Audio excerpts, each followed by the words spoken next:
腸癌是咱國內女性發生率排第一的癌症，發生的原因呢，除了遺傳，也和生活當中塑化劑有牽連。現代人攏離袂開使用這塑膠用品。中研院也對1991年開始做研究，追蹤20年，發現講這塑化劑加上代謝歹，而且月事佇咧14歲進前出來，這三大因素加做伙，會互腸癌的風險9懸7倍。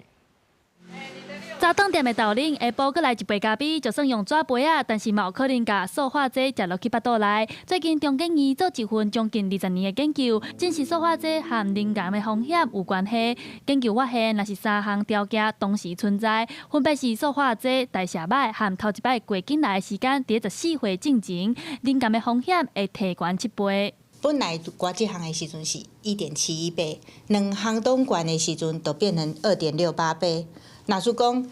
伊的第一次的月經過來較早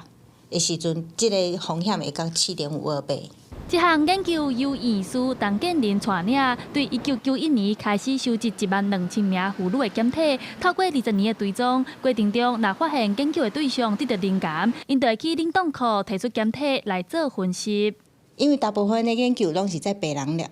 着病了後再來提伊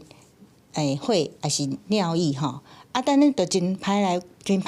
講，到底是啥物先來吼？是先着病還是先食着塑化劑？中研院指出，代謝功能歹的女性相對真歹代謝身軀的塑化劑，這款差異和本身的體質有關係。中研院提醒，若是高危險族群，盡量用白體亞的產品，也愛加強腸癌的體檢。記者陳亞選、林曲凱台北報道。